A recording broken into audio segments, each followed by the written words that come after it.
അത് വികസനം തന്നെയാണ്. പക്ഷേ വികസനമെന്ന് നമ്മൾ പറയുമ്പോൾ വികസനം ആരുടെ വികസനമാണ്? ഒരു ഘട്ടത്തിലും എന്താ അങ്ങനെ ഒരു നിലപാടെടുത്തത്? ഇത് പറഞ്ഞത് ഇതൊരു തട്ടിപ്പല്ല, യാഥാർത്ഥ്യമാണ് എന്നത് നാം എല്ലാം ഉൾക്കൊള്ളുന്നതിന് വേണ്ടിയാണ്. അസാധ്യം എന്നൊന്നില്ല എന്ന് അനുഭവത്തിലൂടെ തെളിയിക്കുന്നതിന് ഇടയാക്കിയിട്ടുണ്ട്. തൻ്റെ അയൽ വീട്ടിലെ അതിദരിദ്ര കുടുംബത്തെ കണ്ടെത്തിയ കുടുംബശ്രീ പ്രവർത്തകയുടേതാണ് ഈ വിജയം. അവർക്ക് മരുന്നെത്തിച്ച സന്നദ്ധ പ്രവർത്തകൻ്റേതാണ്. ഈ ജനകീയ യജ്ഞത്തിൽ പങ്കാളികളായ ഓരോ ഉദ്യോഗസ്ഥൻ്റേതാണിത്. എല്ലാറ്റിനുമുപരി സർക്കാരിൽ വിശ്വാസമർപ്പിച്ച നിങ്ങൾ ഓരോരുത്തരുടേതുമാണ് ഈ വിജയം. ഈ ജനകീയ ബദൽ ഇതൊരു നയമാണ്. ഒരു തടസ്സവുമില്ലാതെ തുടരേണ്ടത് ഈ നാടിൻ്റെ അനിവാര്യതയാണ്. ആ നവകേരളം യാഥാർത്ഥ്യമാക്കാൻ കേരള ജനതയാകെ ഞങ്ങളോടൊപ്പമുണ്ട് എന്ന ഉറച്ച വിശ്വാസം ഞങ്ങൾക്കുണ്ട്. ഇവിടെ പറഞ്ഞതുപോലെ ഇതുമായി ബന്ധപ്പെട്ട പ്രവർത്തനങ്ങൾക്ക് തുടക്കം മുതൽ ഒടുക്കം വരെ ഇനി തുടരേണ്ട കാര്യങ്ങളിലും ഫലപ്രദമായി ഇടപെടുകയും നേതൃത്വം വഹിക്കുകയും ചെയ്തത് നമ്മുടെ നാട്ടിലെ തദ്ദേശ സ്വയംഭരണ സ്ഥാപനങ്ങളാണ്. എല്ലാവരും ഒരേ മനസ്സോടെ അതിൽ സഹകരിച്ചു എന്നതാണ് ഞങ്ങളുടെ അനുഭവം. ഒരു ഘട്ടത്തിലും എന്താ അങ്ങനെ ഒരു നിലപാടെടുത്തത് എന്ന് ആരെക്കുറിച്ചും എല്ലാ ഭാഗത്തു നിന്നും ഉണ്ടായിരുന്നു. ഇതിൻ്റെ അവസാനം ഈ കഴിഞ്ഞ ബുധനാഴ്ചത്തെ മന്ത്രിസഭാ യോഗത്തിലാണ് നടന്നത്. ആ യോഗത്തിൽ ഞങ്ങളുടെ മുന്നിൽ ഇതുമായി ബന്ധപ്പെട്ട ഒരവതരണമുണ്ടായി. അതിൽ 64,006 കുടുംബങ്ങളിൽ വിവിധ ഘട്ടങ്ങളിലായി 64,005 കുടുംബങ്ങൾ അതിദാരിദ്ര്യമുക്തമായി കഴിഞ്ഞു. ഒരു കുടുംബമാണ് ബാക്കിയുണ്ടായിരുന്നത്. അതിന് ഒരു സാങ്കേതിക പ്രശ്നമുണ്ടായിരുന്നു. ആ സാങ്കേതിക പ്രശ്നം പരിഹരിക്കേണ്ടതുകൊണ്ടാണ് മന്ത്രിസഭയുടെ മുന്നിൽ അത് വന്നത്. ഞങ്ങൾ ആ പ്രശ്നം പരിഹരിച്ചു. അതോടെ തയ്യാറാക്കിയ വെബ്സൈറ്റിൽ ബാക്കിയുണ്ടായിരുന്ന 1 എന്ന സ്ഥാനത്ത് 0 എന്ന് വന്നു. ഞങ്ങളെല്ലാം കണ്ടു നിൽക്കെ തന്നെ 64,006 കുടുംബങ്ങളും അതിദാരിദ്ര്യമുക്തമായതായി സാക്ഷ്യപ്പെട്ടു കഴിഞ്ഞു. ഞാൻ മനസ്സിലാക്കുന്നത് ഇതുമായി ബന്ധപ്പെട്ട് ഒരു യോഗം ആ ജില്ലയിൽ നടന്നുവെന്നാണ്. പിന്നീട് അത് എറണാകുളം ജില്ലയാണ്. എറണാകുളം ജില്ലയിലെ ജില്ലാ പഞ്ചായത്ത് പ്രസിഡന്റ് അടക്കമുള്ള ആളുകൾ അതീവ സന്തുഷ്ടരായി. എല്ലാവരും സന്തോഷിക്കുന്ന കാര്യമാണ്. അതിൽ ഭാഗഭാക്കായി എന്നതും മനസ്സിലാക്കുകയാണ്. ഇത് പറഞ്ഞത് ഇതൊരു തട്ടിപ്പല്ല, യാഥാർത്ഥ്യമാണ് എന്നത് നാം എല്ലാം ഉൾക്കൊള്ളുന്നതിന് വേണ്ടിയാണ്. നിർഭാഗ്യകരമായ ഒരു പരാമർശം ഇന്ന് കേൾക്കേണ്ടി വന്നതുകൊണ്ടാണ് ഇത്രയും പറയേണ്ടി വന്നത്. എന്നാൽ കൂടുതലായിട്ട് അതിലേക്ക് പോകുന്നില്ല. എല്ലാവരുടെയും സഹകരണമുണ്ടായിരുന്നു. എല്ലാവരും പൂർണ്ണ മനസ്സോടെ സഹകരിച്ചിട്ടുണ്ട്. നല്ല ഇന്നലെ നമുക്ക് ആർജിക്കാൻ കഴിഞ്ഞത് നാടിൻ്റെ ഒരുമയും ഐക്യവും കൊണ്ടാണ്. ആ ഒരുമയും ഐക്യവുമാണ് നമ്മെ അസാധ്യം എന്നൊന്നില്ല എന്ന് അനുഭവത്തിലൂടെ തെളിയിക്കുന്നതിന് ഇടയാക്കിയിട്ടുണ്ട്. ഇവിടെ പറയുകയുണ്ടായി 2021 ആദ്യ മന്ത്രിസഭാ യോഗം ചർച്ച ചെയ്ത വിഷയമാണിത്. ശരിയാണ്. ആ ഘട്ടത്തിൽ തന്നെ ഞങ്ങൾ ചർച്ച ചെയ്ത മറ്റൊരു വിഷയമുണ്ടായിരുന്നു. അതും ഇതുപോലെ വ്യാപകമല്ലെങ്കിലും കേരളത്തെ വല്ലാതെ വിഷമിപ്പിക്കുന്ന, പലരുടെയും മനസ്സിനെ വല്ലാതെ വേദനിപ്പിക്കുന്ന ഒന്നായിരുന്നു. ചില അടിയന്തര സാഹചര്യം വന്നു, ബാങ്കിൽ നിന്ന് വായ്പ എടുക്കേണ്ടി വന്നു. അതിനീടായി സ്വന്തം വീട് കൊടുക്കുന്നു. പക്ഷേ പലവിധ കാരണങ്ങളാൽ അടക്കാൻ കഴിയാതെ വരുമ്പോൾ, തിരിച്ചടവ് മുടങ്ങുമ്പോൾ ബാങ്കുകൾ ജപ്തി നടപടികളിലേക്ക് നീങ്ങുന്നു. അതിൻ്റെ ഭാഗമായി ഇത്തരം കിടപ്പാടങ്ങളിൽ നിന്ന് കുടുംബങ്ങളെ ഒഴിവാക്കുന്നു. നമ്മൾ നേരിടുന്നൊരു പ്രശ്നം, കേരളത്തിൽ വീടില്ലാത്ത, വീടാഗ്രഹിക്കുന്ന, അതൊരു സ്വപ്നമായി കൊണ്ടു നടക്കുന്ന കുടുംബങ്ങൾക്ക് വീട് നിർമ്മിക്കുന്നതിനാവശ്യമായ സഹായം, അതിനുവേണ്ടിയാണ് നമ്മൾ ലൈഫ് മിഷൻ ആരംഭിച്ചത്.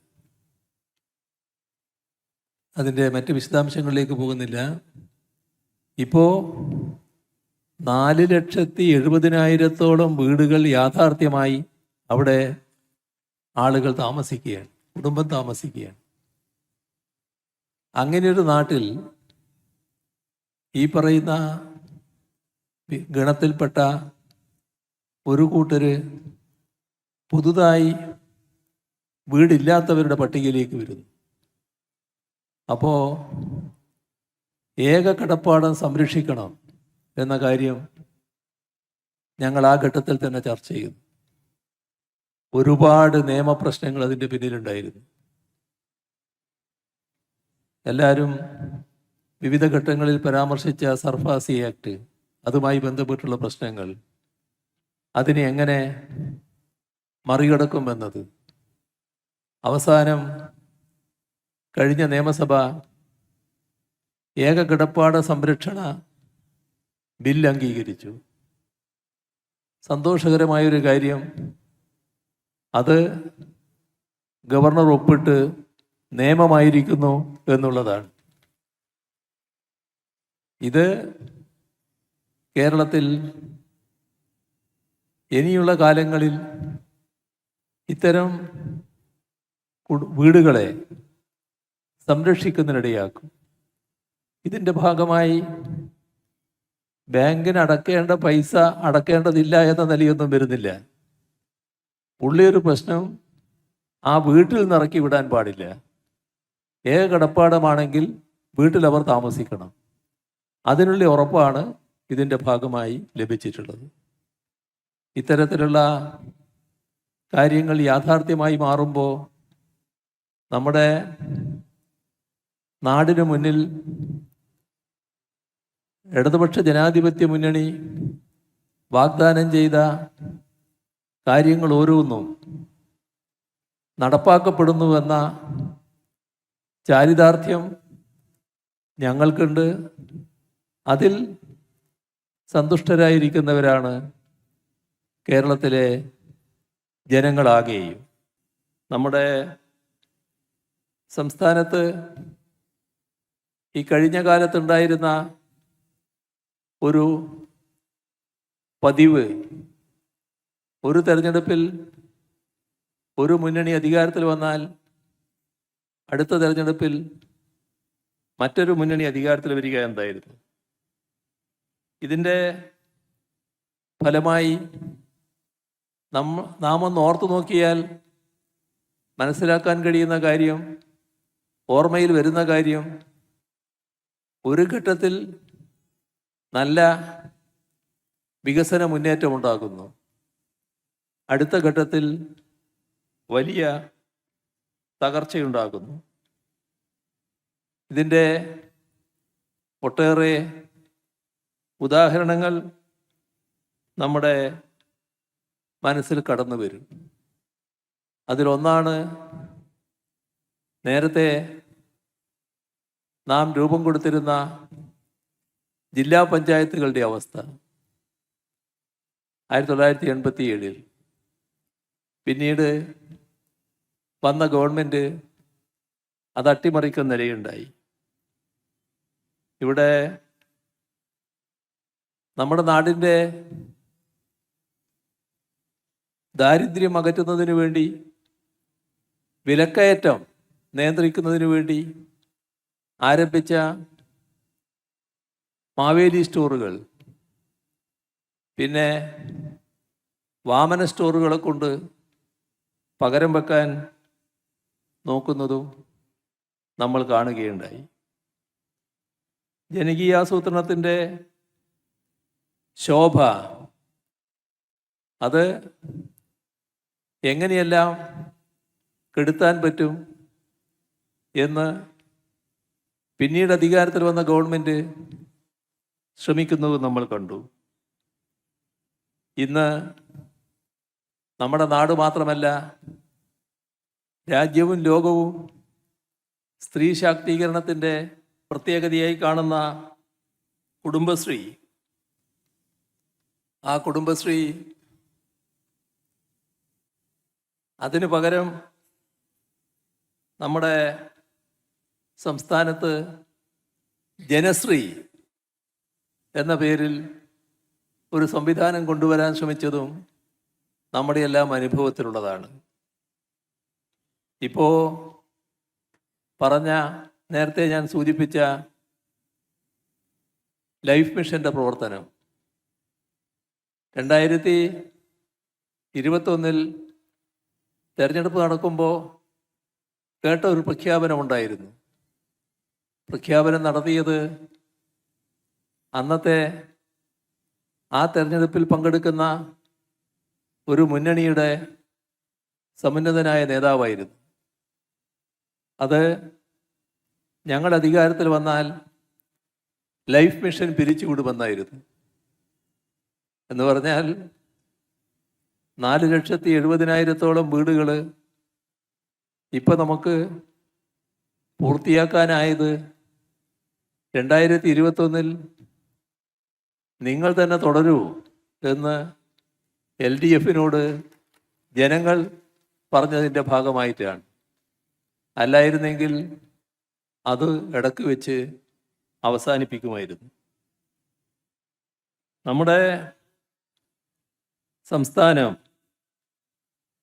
വികസിത രാജ്യങ്ങളോട് കിടപിടിക്കത്തക്ക രീതിയിലുള്ള ജീവന നിലവാരത്തിലേക്ക് ഉയർത്തുക, വികസിത രാജ്യങ്ങളിലെ മധ്യവരുമാന രാഷ്ട്രങ്ങളുടെ ജീവന നിലവാര തോതിലേക്ക് നമ്മുടെ നാടിനെ ഉയർത്തുക, ഇതാണ് നവകേരള നിർമ്മിതിയുടെ സുപ്രധാന ലക്ഷ്യമായി നാം കണ്ടത്. എന്നാൽ ഇപ്പോൾ നമുക്ക് തികഞ്ഞ ആത്മവിശ്വാസത്തോടെ പറയാൻ കഴിയും, ആ ലക്ഷ്യം ഏറെയൊന്നും അകലെയല്ല എന്നത്. നമ്മുടെ സഹോദരങ്ങളിൽ ആരും പട്ടിണി കിടക്കുകയോ കിടപ്പാടമില്ലാതെ അലയുകയോ ചികിത്സ കിട്ടാതെ മരിക്കുകയോ ചെയ്യുന്ന അവസ്ഥയുണ്ടാകരുത് എന്ന നിശ്ചയദാർഢ്യത്തോടെയാണ് നാം അതിദാരിദ്ര്യ നിർമ്മാർജ്ജനമെന്ന ഈ ദൗത്യം ഏറ്റെടുത്തത്. ഇതിൻ്റെ മറ്റു കാര്യങ്ങളിലേക്ക് വിശദമായി കടക്കേണ്ടതില്ല, ഇവിടെ പറഞ്ഞു കഴിഞ്ഞിട്ടുണ്ട്. ഇവിടെ നാം നേടിയിട്ടുള്ള ഈ നേട്ടം എല്ലാ കേരളീയർക്കും, കേരളത്തിനകത്തും കേരളത്തിന് പുറത്തുമുള്ള എല്ലാവർക്കും അഭിമാനിക്കാൻ വക നൽകുന്ന ഒന്നാണ്. ഇവിടെ യാഥാർത്ഥ്യമാകുന്നത് കേവലമായ ഒരു ക്ഷേമ പദ്ധതിയല്ല, ചാരിറ്റി പ്രവർത്തനമല്ല. ഇത് കാണേണ്ടത് ഇത് ആരുടെയും ഔദാര്യവുമല്ല. ഇന്ത്യൻ ഭരണഘടന വിഭാവനം ചെയ്യുന്ന സാമ്പത്തിക സമത്വമെന്ന അടിസ്ഥാന മൂല്യത്തിൻ്റെ പ്രായോഗിക സാക്ഷാത്കാരമാണ്. പാവപ്പെട്ടവൻ്റെ അവകാശമാണ്. ആ ധാരണ നമുക്ക് എല്ലാവർക്കും ഉണ്ടാകേണ്ടതാണ്.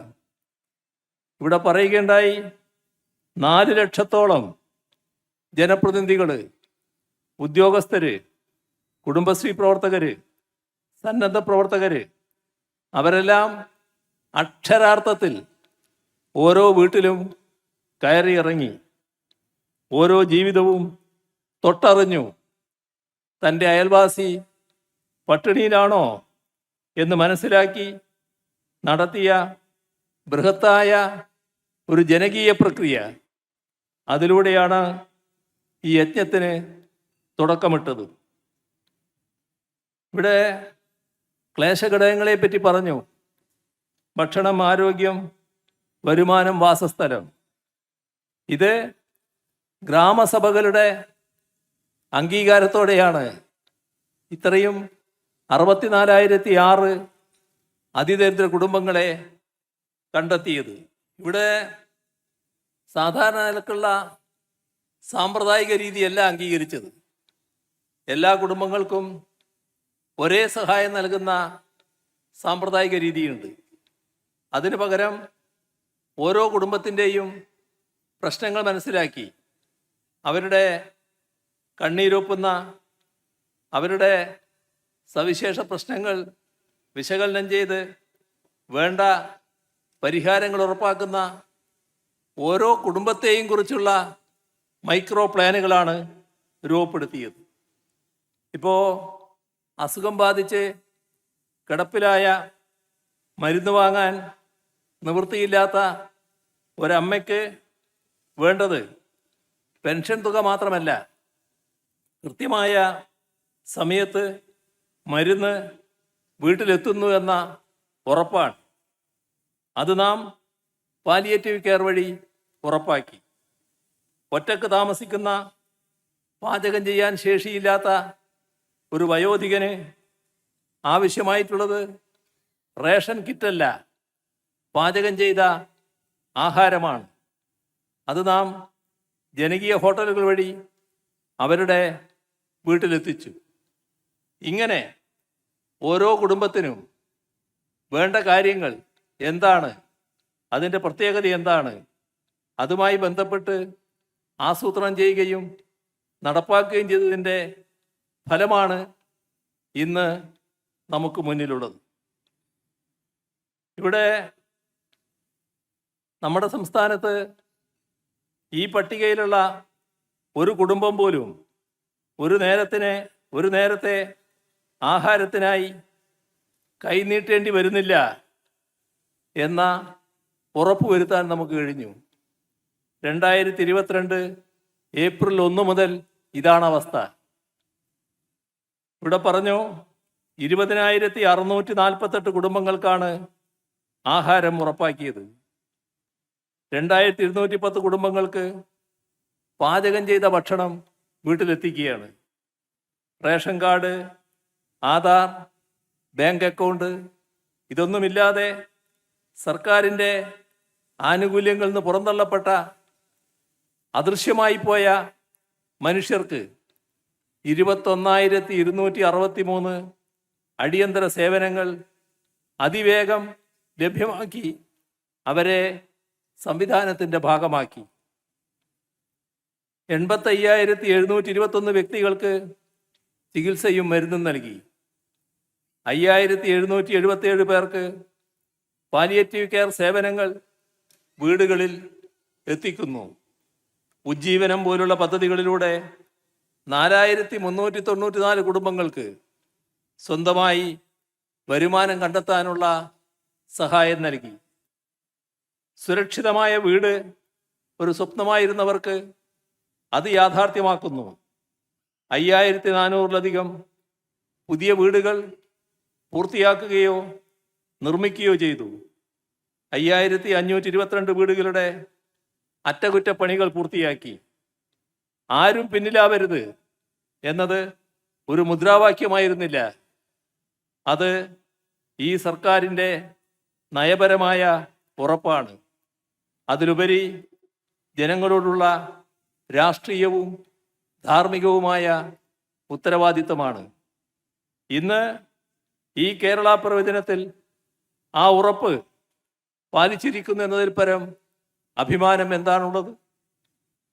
2016 മുതൽ സർക്കാർ ക്ഷമയോടെയും നിശ്ചയദാർഢ്യത്തോടെയും നടപ്പാക്കി വരുന്ന സമഗ്രമായ ജനകീയ വികസന നയങ്ങളുടെ തുടർച്ചയും ഫലവുമാണ് ഈ നേട്ടം. 2016 അധികാരമേൽക്കുമ്പോൾ വികസന മരവിപ്പ് ബാധിച്ച കേരളത്തെയായിരുന്നു നാം കണ്ടിരുന്നത്. തകർന്ന റോഡുകൾ, തകരാനിരിക്കുന്ന പാലങ്ങൾ ഈ നാടിൻ്റെ പ്രതീകമായിരുന്നു. ദേശീയപാതാ വികസനം അസാധ്യമെന്ന് കണ്ട് ദേശീയപാത അതോറിറ്റി അതിൻ്റെ ഓഫീസ് അടച്ചുപൂട്ടി കേരളം വിട്ടു. 600 രൂപ മാത്രമായിരുന്ന ക്ഷേമ പെൻഷൻ 18 മാസത്തോളം കുടിശ്ശികയായി. പൊതുവിദ്യാലയങ്ങൾ അടച്ചുപൂട്ടൽ ഭീഷണിയിലായിരുന്നു. സർക്കാർ ആശുപത്രികൾ സൗകര്യങ്ങളും മരുന്നുകളുമില്ലാതെ പ്രതിസന്ധിയിൽ. വികസനവും വളർച്ചയും മുരടിച്ച് നാട് വിറങ്ങലിച്ചു നിന്ന അവസ്ഥ.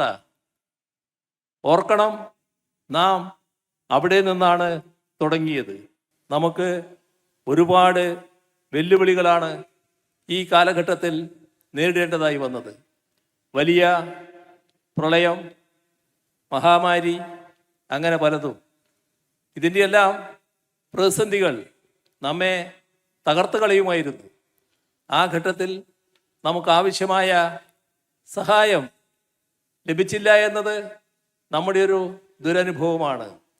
ഏത് നാടിനും ഇത്തരം ഘട്ടങ്ങളിൽ കേന്ദ്ര സർക്കാരിൽ നിന്നും ആവശ്യമായ സഹായം ലഭിക്കണം.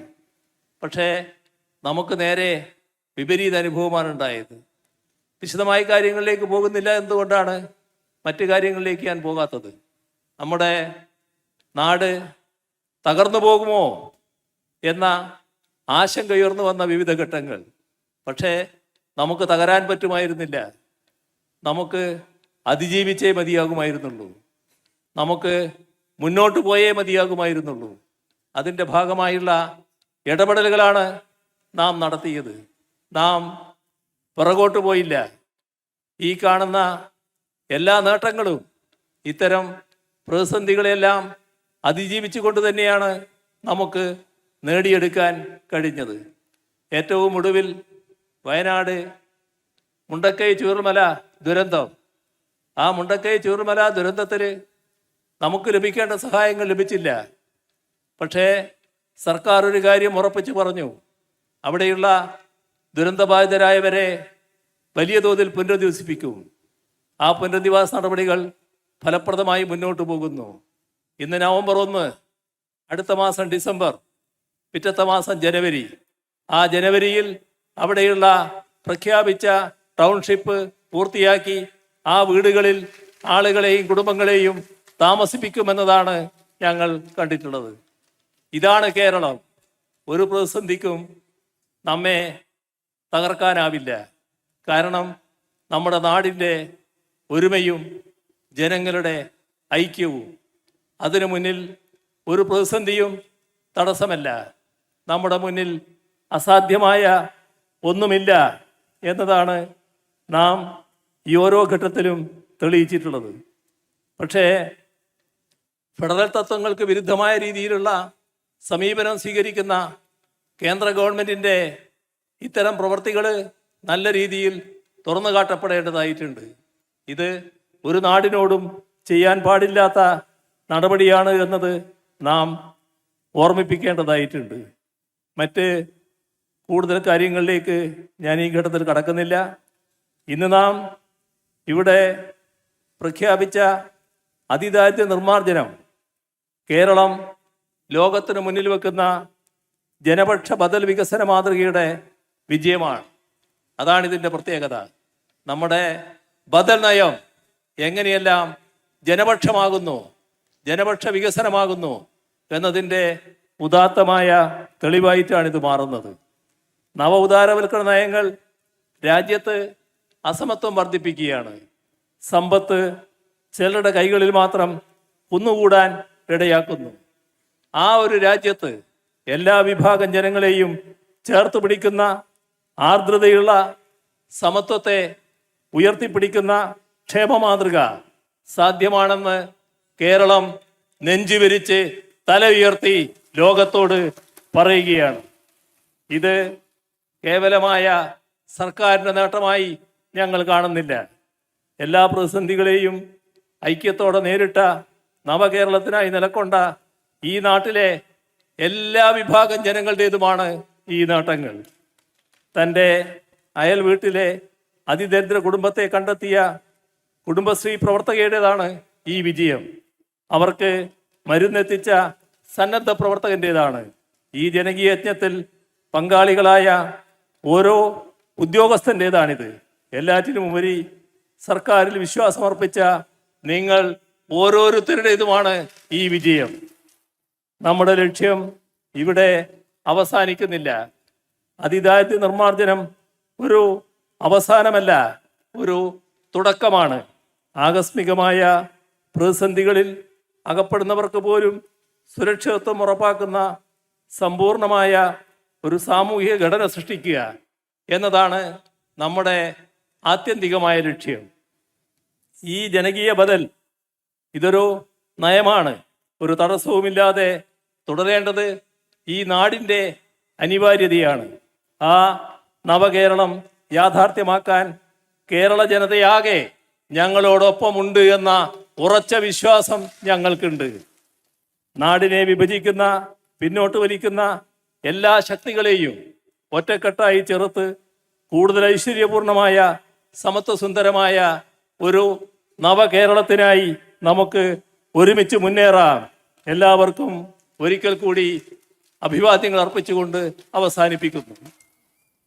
ഇന്ത്യൻ സിനിമയുടെ അഭിമാന താരം, മലയാളത്തിന്റെ മഹാനടൻ ഡോക്ടർ പത്മശ്രീ ഭരത് മമ്മൂട്ടിയെ, നമ്മുടെ സ്വന്തം മമ്മൂക്കയെ, ഈ ജനാവലിയെ, ഈ മഹാസമ്മേളനത്തെ അഭിസംബോധന ചെയ്ത് സംസാരിക്കാനായി ആദരപൂർവം ക്ഷണിക്കുകയാണ്.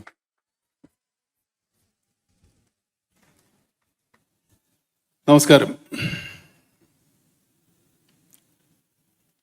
ഞാനൊരു 5-8 മാസത്തിന് ശേഷം ആദ്യമായിട്ടൊരു പൊതുവേദിയിൽ പ്രത്യക്ഷപ്പെടുകയാണ്. അത് ഈ കേരളപ്പിറവി ദിനം തന്നെ ആയതിൽ എനിക്ക് അതിയായ സന്തോഷമുണ്ട്. കേരളത്തിനേക്കാൾ ഒരു 4-5 വയസ്സ് കുറവാണ്. കേരളം എന്നേക്കാൾ ഇളയതാണ്, എന്നേക്കാൾ ചെറുപ്പമാണ്.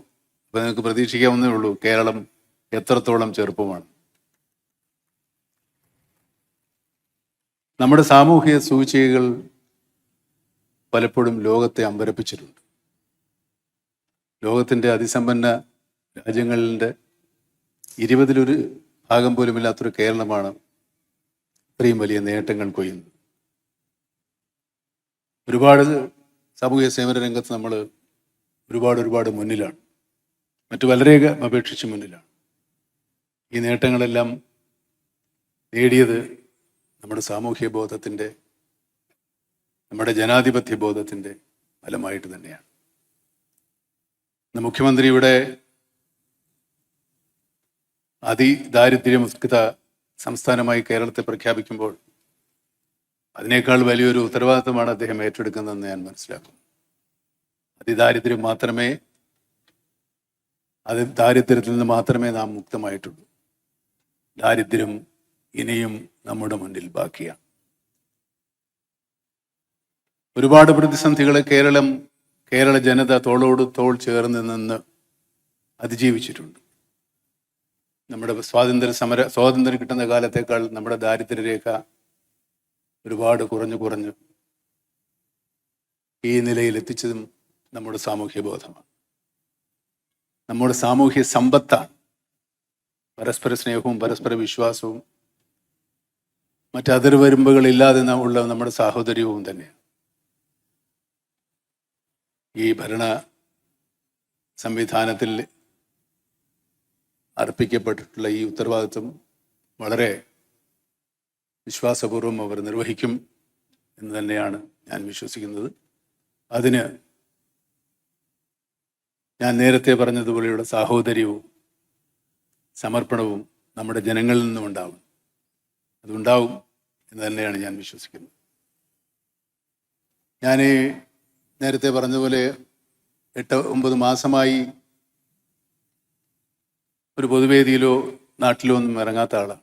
ഞാനിപ്പോൾ വന്നപ്പോൾ ഒരുപാട് കണ്ണഞ്ചിപ്പിക്കുന്ന വികസനങ്ങൾ ഉണ്ടായിട്ടുണ്ട്. ഞാനിപ്പോൾ എറണാകുളത്തുനിന്ന് ഒരുപാട് ദൂരം യാത്ര ചെയ്താണ് വരുന്നത്. ഇപ്പോൾ യാത്ര ചെയ്യാൻ ബുദ്ധിമുട്ടാണ്. പക്ഷേ ഒരു 6-7 മാസങ്ങൾക്കകം ആ യാത്ര കൂടുതൽ സുഗമമാകും എന്ന് ഞാൻ വിശ്വസിക്കുന്നു, വിചാരിക്കുന്നു. അത് വികസനം തന്നെയാണ്. പക്ഷേ വികസനമെന്ന് നമ്മൾ പറയുമ്പോൾ വികസനം ആരുടെ വികസനമാണ്? രാജപാതകളും വലിയ കെട്ടിടങ്ങളും നിർമ്മിക്കുന്നത് കൊണ്ട് മാത്രം നാം വികസിക്കപ്പെടുന്നില്ല. വികസിക്കേണ്ടത് നമ്മുടെ സാമൂഹ്യ ജീവിതമാണ്. സാമൂഹ്യ ജീവിതം വികസിക്കണമെങ്കിൽ ദാരിദ്ര്യം പരിപൂർണമായും തുടച്ചു മാറ്റപ്പെടണം. ദാരിദ്ര്യം പരിപൂർണമായി തുടച്ചു മാറ്റപ്പെട്ട സ്ഥലങ്ങൾ വളരെ അപൂർവമേ ഉള്ളൂ. എൻ്റെ അറിവിലില്ല. കേരളം പലതിനും മാതൃകയായിട്ടുള്ളതാണ്. കേരള ജനത അതിൻ്റെ എന്നും ആ സംരംഭങ്ങൾക്ക് പിന്നിലുണ്ടായിട്ടുണ്ട്. ഇതുപോലെ ദാരിദ്ര്യം തുടച്ചു മാറ്റാൻ ഞാൻ നേരത്തെ സൂചിപ്പിച്ചതുപോലെ തോളോട് തോള് ചേർത്ത് സാഹോദര്യത്തോടെ നമുക്ക് ദാരിദ്ര്യത്തെ നേരിടാം, ദാരിദ്ര്യത്തെ അതിജീവിക്കാം.